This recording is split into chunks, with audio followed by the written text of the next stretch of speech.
അക്ബർ ഖാൻ എന്ന കണ്ടസ്റ്റന്റിനെ പലപ്പോഴും വിമർശിച്ചിട്ടുള്ളവരാണ് നമ്മൾ. പല കാര്യങ്ങളും നമ്മൾ കണ്ടിട്ട് നമുക്ക് ഇഷ്ടപ്പെടാത്ത കാര്യങ്ങൾ നമ്മൾ പറഞ്ഞിട്ടുണ്ട്, ഗെയിമിലെ പോരായ്മകൾ പറഞ്ഞിട്ടുണ്ട്. പക്ഷെ ചില കാര്യങ്ങൾ നമുക്ക് പറയാതിരിക്കാനായിട്ട് പറ്റത്തില്ല.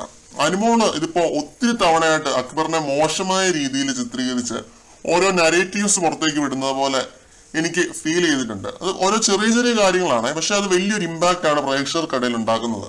ഇപ്പോൾ ഒരു മനുഷ്യനെ നമ്മൾ ജഡ്ജ് ചെയ്യുന്നത് നമ്മൾ ഓഡിയോ വിഷ്വല് കണ്ടിട്ട് മാത്രമാണ് ബിഗ് ബോസിനകത്ത് ജഡ്ജ് ചെയ്യുന്നത്. അല്ലാതെ നമുക്ക് അതിനകത്ത് മണക്കാനോ അല്ലെങ്കിൽ തൊട്ട് നോക്കാനോ ഒന്നും പറ്റത്തില്ല. ഓരോ കാര്യങ്ങൾ ഇപ്പൊ അനുമോള് പറയുന്ന പോലത്തെ ചെറിയ ചെറിയ കാര്യങ്ങൾ കാണാനോ കണ്ടുപിടിക്കാനോ നമുക്ക് പറ്റത്തില്ല. ഇപ്പൊ കുറച്ചു മുമ്പ് ലൈവില് അവർ തമ്മിൽ ഉണ്ടായ ഒരു സംസാരത്തില് അനുമോള് പറയുവാണ്, ചെവിയിൽ എന്താ ചെവിക്കായമാണോ, അതാണോ കേൾക്കാത്ത, അതോ പ്രായമായതാണോ എന്നുള്ള രീതിയിലൊക്കെ എന്തോ വിഷമം എന്തോ അനുമോള് പറഞ്ഞപ്പോ എന്താ വിഷമാണോ എന്നുള്ള രീതിയിൽ അക്ബർ കളിയാക്കിയതാണ്. അതിനാണ് അനുമോൾ ഈ രീതിയിലൊരു സ്റ്റേറ്റ്മെന്റ് അടിച്ചത്. അക്ബർ അവിടെ ഷോക്ക് അടിച്ച് അവിടെ ഇരിക്കുന്നതായിട്ട് കാണുന്നുണ്ട് ഞാൻ ലൈവിനകത്ത്.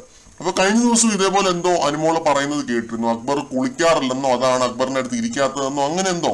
ഈ രീതിയിലുള്ള സംസാരങ്ങളോട് എനിക്ക് പേഴ്സണലി യോജിപ്പില്ല കേട്ടോ. ഓഡിയോ വിഷ്വൽസ് വെച്ച് മാത്രമാണ് നമ്മൾ വിലയിരുത്തുന്നത്. ബിഗ് ബോസ് പോലൊരു ഷോയ്ക്കകത്ത് ഓഡിയോയും വിഷ്വൽസ് മാത്രമേ ഉള്ളൂ. അത് വെച്ചിട്ട് മാത്രമാണ് നമ്മൾ ഓരോന്ന് സങ്കല്പിച്ചു കൂട്ടുന്നത്. ഇത് കാണുന്ന ഒരു വലിയ വിഭാഗം പ്രേക്ഷകരും അങ്ങനെയാണ് ഓരോ കാര്യങ്ങളെ വിലയിരുത്തുന്നതും കാണുന്നതും ഒക്കെ. അങ്ങനെയുള്ളപ്പോൾ ഈ രീതിയിലുള്ള സ്റ്റേറ്റ്മെന്റ്സ് അനാവശ്യ സ്റ്റേറ്റ്മെന്റ്സ് ആണ്. അത് പ്രേക്ഷകരിലേക്ക് വെറുതെ ഒരു അൺവാണ്ടഡ് കാര്യങ്ങൾ എത്തിക്കുന്നതിന് തുല്യമാണ്. ഒരു റോങ് ഇൻഫർമേഷൻ പ്രേക്ഷകരിലേക്ക് എത്തിക്കുന്നതിന് തുല്യമാണ്. അനുമോൾ തന്നെ അക്ബറിന്റെ ചെവിക്കകത്ത് കയറിയാണോ ഇരിക്കുന്നത്? അക്ബറിന്റെ ചെവിക്കകത്ത് കായമാണെന്ന് അറിയാനായിട്ട് അല്ല. ഇങ്ങനെ എന്ത് വൃത്തിയോടാണ് പറയുന്നത്? എനിക്കിത് പേഴ്സണലി ഒരു യോജിപ്പുമില്ല ഇങ്ങനെയൊക്കെ പറയുന്നതിനോട്. ഈ കോണ്ടന്റ് പ്രേക്ഷകരിലേക്ക് എത്തിക്കാൻ തന്നെ എനിക്ക് അറപ്പ് തോന്നുന്നു. കാരണം അത്രയും അറപ്പ് തോന്നുന്ന ഒരു കാര്യങ്ങളാണ് അനുമോൾ അവിടെ ഇരുന്ന് പറയുന്നത്, പല കാര്യങ്ങളും.